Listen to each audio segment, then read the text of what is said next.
Investigation complete, apparently. Looks like Jim was able to leave us the name of his killer in the end. It's Gumshoe, whoever that is. And this most important message managed to reach us. I'm telling you, it wasn't me! I'm not smart enough! You can't be terribly pleased to hear that your beloved partner is the guilty party. If you're going to accuse Detective Gumshoe of being the culprit, I sincerely hope you have some proof to back it up. Jim's words, they're more than enough, wouldn't you say? If that's how you want to play it, then at least allow me to understand your reasoning. You got it! I don't like this one bit. There's something strange about this man's attitude and his attire. And there must be some sort of flaw to his logic, waiting for me to dig out. Mr. Edgeworth, what are you gonna do? What I always do in court, I'm going to cross-examine him. One way or another, I'll expose the flaw in his logic with this technique. Oh, how do you do that? Can you explain it to me, sir? Tutorial, okay, but I'm curious how Edgy does it. Yeah, walk us through it. Let's see what's different in this world. Alright, first I listen to the witness's testimony. If I find a flaw in the testimony, something that contradicts the evidence, I open the organizer and present the piece of contradictory evidence. To present something, I simply have to present... Yeah, okay, this is all the same, but that's old news. But it's not like there's gonna be a flaw in the testimony every time, right? Correct. And at those times, I need to press the witness by touching the press button. Sometimes by pressing, I can draw out new information and new or modified testimony. I think I get it, sir. I'll be sure to try the technique out during investigations, too. Very well. I'll even show you how it's done. Now watch carefully. Cross-examination, not in the court, but I'll do it anyway. Tell me your logic, Mr. Supportsman. Mr. Gumshoe, you stole Jim's gun from him and shot him dead. Further, you messed up the files to make it look like you had committed theft instead. That's when you moved Jim's body that was sitting in front of the bookshelf. But thanks to that, you didn't notice the bloody letters his body was hiding. And it will be by his final words that you will be brought to justice. The tea's gone cold. It's a tragedy. You intend to argue that the victim's dying message points to his killer. I can hear Jim's voice, and he's calling for his killer's arrest! Are you sure you're not mishearing his words, Mr. Portsman? There is no way Detective Gumshoe is the culprit here. I will find the flaw in this man's logic and expose it with credible evidence. Rebuttal! Detective Gumshoe, you stole Jim's gun from him and shot him dead. Hold it! You know, there's something I've been meaning to ask. What is it? Why do you call the victim Jim, when clearly his name is Buddy Faith? Isn't it obvious? Jim is the perfect name for my companion. Jake and Jackson Jim. Don't those two names go together like peanut butter and jam? But Jim isn't even close to the guy's real name. Well, Jackson Buddy just sounds off somehow. Besides, he was the third of a bunch of guys I decided to name Jim. He talks about the victim like he was his pet. Further, you messed up the files to make it look like you committed theft instead. Hold it! Do you really think it was necessary to dishevel my shelves twice to do that? That's true. Okay, then maybe his real intent was theft. Hey, are you accusing me of stealing something from Mr. Edgeworth? It's a possibility. Maybe your salary's been cut so much that life's getting a little too rough to handle. I'll have you know that I eat 3 square meals every day, pal. Okay, so all 3 of them happen to be instant noodles, but... Poor thing. What an evil prosecutor you were paired up with. And what a motive, no? That's when you moved Jim's body that was sitting in front of the bookshelf. Hold it! And why would Detective Gumshoe do such a thing? Because the body was getting in his way. He had to mess up your bookshelf somehow, right? Anyway... But Thanks to that, you didn't notice the bloody letters his body was hiding. This is really contradictory, but I'm not sure how to point it out correctly. Why do you think the killer didn't notice the bloody letters? The body was covering it quite well, wouldn't you say? That's how he missed it. But judging by what I've seen, it doesn't take much for your detective to miss something. Who do you think you are? You know nothing about me, pal. There's a lot a person can understand about another from first impressions alone. I can't say I disagree with him on that point. Well, why don't you say something, sir? Not you too, Mr. Edgeworth. Despite his lack of attention to detail, I don't believe the detective to be the culprit.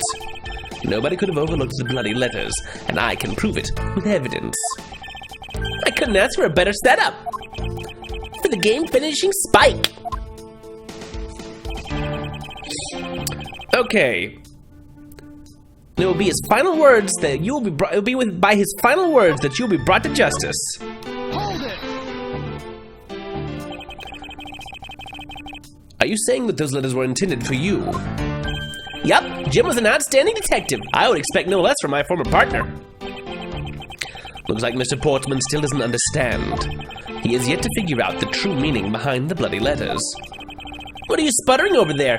Can't you just admit my logic is perfectly sound? Actually, there's a gigantic flaw in his logic. A gap so wide that even the good detective can spot it. Now to clue Mr. Portman in by presenting him with some evidence. Okay. You didn't notice the bloody letters his body was hiding, and we're gonna present...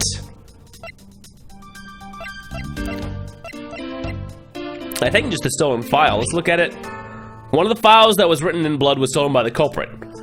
So yeah, you couldn't both steal the file and not notice the letters at the same time. Objection!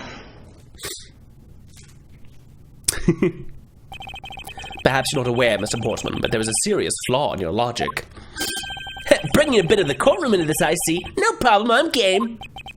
I can't help but find it odd. Excuse me? Odd that a fellow prosecutor would be brought down by the power of his own office. What are you talking about? Oh, you're joking, I get it. If you have the time to laugh, you have the time to take another closer look at this.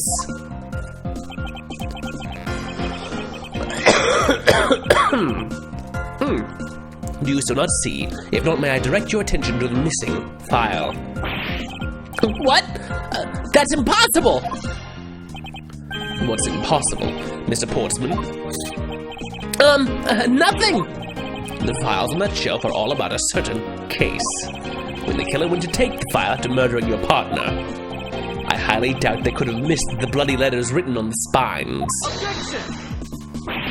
It's possible that they could have taken the file before committing the murder. I think it's pretty obvious that the file was stolen after it was written on. The missing letters in the detective's name where the file should be as proof.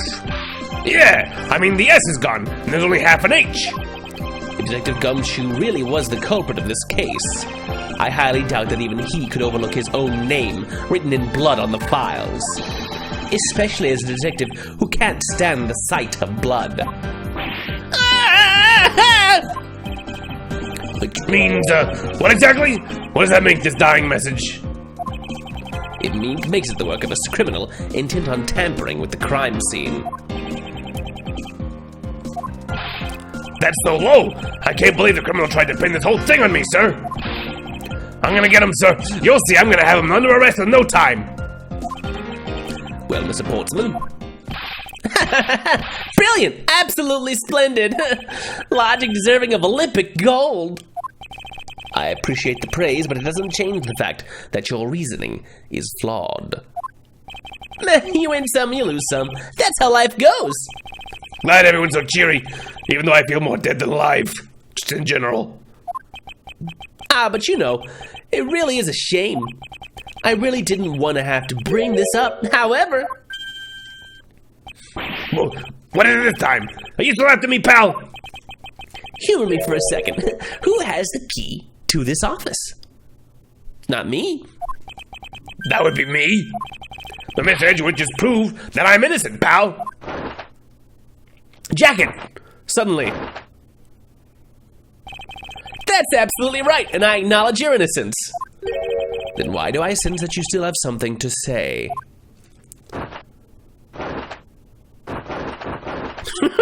Stop! Well, I was thinking, did you know there is one other person with a key to this office? Someone else? One other person. Hey, you there! Yes, sir. What is it, sir? Would you kindly fetch and escort that lovely young lady here for me? A lady? The girl's a member of this building's security. Think of her as a material witness. Security? Did you say security? No, now stop it, pal. Don't. What's wrong with him all of a sudden?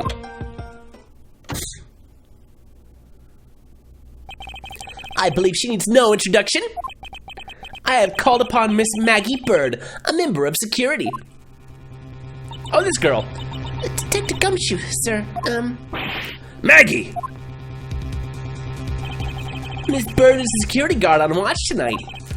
I see, and your point is? My point is that she could very well have used it. And by it, I mean the master key, which can open all the office doors in this building. What? If you're not the guilty party, Detective Gumshoe, then the only other person with access to this room is Miss Bird. How dare you! I would never sneak into someone's room! That's right! I refuse to believe that Maggie's the culprit, pal. It was me. I did it. Can we take that as a confession, Detective? Well, it wasn't really me, but it definitely wasn't Maggie, pal. So yeah, it was me. If it was, you'd have no problem with that, right? Please refrain from flying off the handle, Detective. There's no need for such theatrics. Listen to your boss, Detective. He understands what I'm saying here.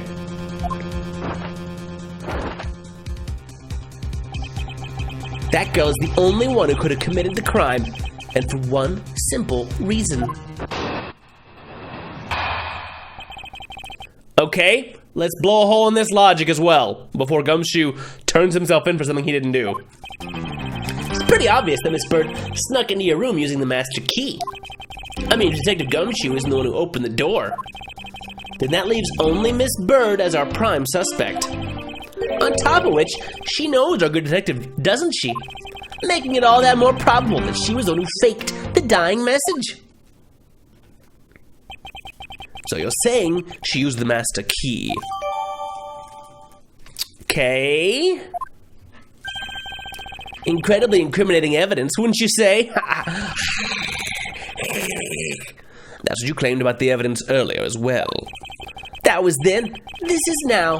The flow of a good match always changes during a rally. It's all about your reflexes and reaction time, especially for an athlete like me. I wonder if there was anyone else other than Miss Bird who could have used the master key. Seems the only way to get Mr. Portman to give me more details is to press him.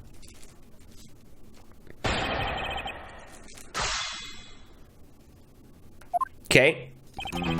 It's pretty obvious that Miss Bird struck into your room using the master key. Isn't that obvious? Are you sure Miss Bird is the only member of security who could have used the master key? There's only one person on staff at this time of night, and tonight, she's it. Isn't that right, Miss Bird? That's true, but I wasn't able to use the master key at the time of the crime, sir. Wasn't able to? What's that supposed to mean? Yes, moving on. I hate to get sidetracked by something unrelated. What do you mean unrelated? I want to hear what she has to say, pal. But you can't really trust her not to tell lies. Plus, I hate wasting time. Should I hear Miss Bird out? Yes! Not so fast. I, too, am interested in hearing what Miss Bird has to say. Didn't I just say it'd be a waste of time? We don't need to hear her lies. I'll be the judge of that. Miss Bird, if you please. I discovered that the master key was missing at around 1 a.m., sir! What do you mean by missing? I said it wasn't anywhere in the security booth, sir! The killer must have stolen it! Mr. Portman, I believe this to be an important piece of testimony, don't you? I can't believe that someone like you will be taken in by such words. I'm not lying, sir. Objection! If that's the case, then I'd like to know why you have the master key now. I don't quite know. It just reappeared all of a sudden, sir. A likely story. And where is your proof that the key was stolen to begin with? I bet you just forgot where you put it and then found it again. I never lose things. I can practically guarantee that. With me, if something disappears, it's usually because someone stole it. Yeah, pal. Trust me, you don't want to test just how bad her luck is. Unfortunately, I can't deem this piece of testimony as conclusive. Glad you agree, Mr. Edgeworth. But you still haven't established Maggie's motive for breaking into Mr. Edgeworth's office. Motive? Didn't we already establish that it was theft? I mean, the culprit clearly went through the bookshelves and at least tried the safe. It is as Mr. Portman says, Detective. I can't ignore the fact that all the evidence points toward a motive of theft. But I'm done taking blows. It's time to counterattack with a few facts of my own. Her intent, from the messed up shelves to the wiped down safe, I'd say thievery. Hold it! I concur that the culprit's motive appears to have been thievery. However, glad to hear that the great Miles Edgeworth is in agreement with little old me. However, with regard to the investigation of the bookshelves and safe, hey, good thing asking for my opinion on the matter. Would it be too much for you to allow me to complete a full sentence? I mean, if Detective Gumshoe is the one who opened the door, then that leaves only Miss Bird as our prime suspect. On top of which, she knows our good detective, doesn't she? Making it all that more probable that she was the one who faked the dying message. Oh, I didn't press those. We have to present some evidence. I'd love to. But first we should listen a bit more and digest what he is saying. And press him for more information. Alright, I did that a little wrong. Detective Gumshoe isn't the one who opened the door. I thought we had established Detective Gumshoe's innocence pretty thoroughly. It was just a theory, one hypothesis among the many possibilities. I mean, I had my doubts about Miss Bird from the very beginning. If that's the case, then why didn't you mention her first? Now, don't make that face, see? There goes the truth running the other way. Let's pick up the pace and see if we can't catch up to it. I don't think you're catching my drift. But we are in agreement that the detective isn't the killer, right? If so, then I hope you'll understand when I say that since she is the only one who could have opened your office door, then that leaves only Miss Bird as our prime suspect. Hold it! Don't you think it's a bit early to be jumping to conclusions? Are you saying there's another way to open the door other than with the master key? Oh, I get it. Perhaps you had a spare made for someone else. I'll have you know, I have never made a spare, so what are you insinuating? Nothing. Guess I should have known better than to suggest that someone like you would. On top of which, she knows our good detective, doesn't she? Hold it! Is there anyone in this district who hasn't at least heard of Detective Gumshoe? His name is a little on the nose. Good point. He's practically a celebrity among us prosecutors. Really? I never knew I was so talked about, sir. We're holding our collective breath, you know. For when you screw up so badly that you're literally chased off the force. Oh, wait, what? Is that true, Mr. Edgeworth? Of course not. That's hogwash. No, Phew, don't scare me like that. I almost had a heart attack there. Making it all that more probable that she was the one who faked the dying message. Hold it! By dying message, you mean the bloody letters that spell out Gumshoe. I figured that whoever wrote his name must have wanted to frame him. And just the act of choosing his name is proof enough that the two knew each other well. Mr. Edgeworth, what are you waiting for? Hurry up and present some evidence. I would love to, but first we should listen a bit more and digest what he's saying. And press him for more information. So we haven't gotten any more information. So what do we present?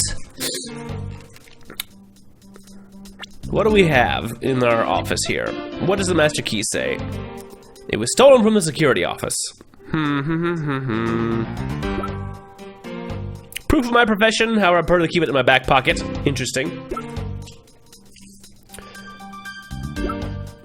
Issue to the victim. One of the files was written upon in blood was stolen by the culprit.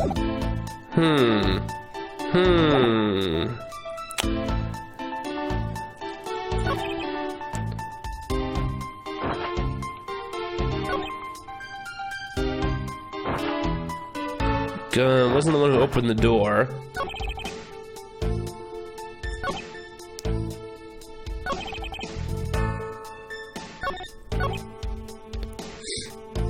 I feel like presenting the key is at least enough to give us probable doubt. I may be giving myself some penalties here. Objection! Nope. Mr. Boatsman, there is a large flaw in your logic. Really? I think it holds up rather well, actually. What do you think is wrong with it? Nothing. Let's move on. They didn't like you at all, sir. Concentrate. That was careless of me. I can't afford to do that or the truth will slowly slip away. Remain calm, Miles. It's the only way. Okay.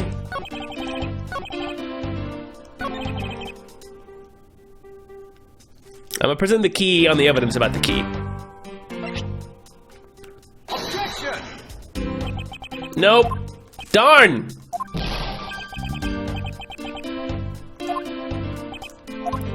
Okay, concentrate, concentrate! Just like it says on the side of the orange juice. All the evidence points was a motive of theft. Oh, but she doesn't know about the safe because she's not a prosecutor. That's the thing. Let me read the safe. Only they know of them. Prints were wiped. So she should know about the safe. Ah. Do you wish to continue insisting that Miss Bird was set on stealing something? Why not? It's the truth after all. It was also by your logic that we came to the whole thievery conclusion anyway. That may be, but you must also be aware of the fact that the safe is a secret safe, the existence of which is only privy to prosecutors. Ah! I find it a little hard to believe that a hidden safe was a part of her cunning plan. But she could have found it by accident while she was turning everything else upside down. I highly doubt that. I'd say the culprit knew exactly what they were looking for. After all, only the bookshelf and the safe were targeted. Yeah, even I didn't know about that safe, pal. And that means there's no way Maggie could have known about it either. Then are you proposing that the killer is a prosecutor? Interesting conclusion. That's definitely looking more and more probable. What's wrong, prosecutor? Do you have a different suspect in mind now? Curses! Why? What made you... What's the angry face all of a sudden? It's all my fault! What do you mean? It's Jim. He knew about the existence of the secret safes. What did you just say? We were partners, like inseparable conjoined twins. That's why I told him I'd fill them in on the secret safes. And that means... Yeah, I know. I had only just told him, too. Obviously, it was wrong of me to tell him. I still can't quite believe it. But the thief who broke into your room was probably Jim. Now he's claiming that the victim was the thief. And you were simply trying to stop him, weren't you? Miss Maggie Bird. Excuse me? I mean, you are a security guard, right? That's your job. But killing is going a bit too far, even in your risky profession. What the? You're still accusing Maggie of the murder? Yes and no. I mean, she had stumbled upon Jim, who'd probably drawn his gun. I get it. It was self-defense, wasn't it? No, I couldn't. I could never do something like that, not even as a security guard, sir. Well, even if he was the thief, he wouldn't have a key to this office. Which is precisely why I had to steal it, wouldn't you say? It was Jim who stole the master key. Pretty impossible for a supposedly stolen key to be here with us, unless you retrieved it from Jim after you killed him. Mr. Portsman, are you honestly accusing your own partner of being a thief? I don't want to admit it, but it's the only way for everything else to make sense. Has he no honor? Now then, I think we're done here. The investigation waits for no man. Would you people be so kind as to see yourselves out? It's my office. You can't kick us out. This is Mr. Edgeworth's office. But I'm the one who's been assigned to this case. You are all suspects to varying degrees, and therefore ineligible to run this show. Listen, pal, how many times do I have to say this? Maggie can't be the culprit. Detective Gumshoe, calm yourself. But, sir. We have no choice but to accommodate his request. For now. Thank you, Mr. Edgeworth. At least one of you understands. Now then, if you could remove yourselves from my crime scene, I'd be most grateful. Mark my words, Mr. Portsman. We will meet again. If that's a formal request from the legendary prosecutor himself, then I suppose so. Now, don't disappoint me, you hear? To be continued. Find out what happens when I guess we don't prosecute a case. Thanks for watching, everybody. Hit the buttons. See you next time. Bye for now.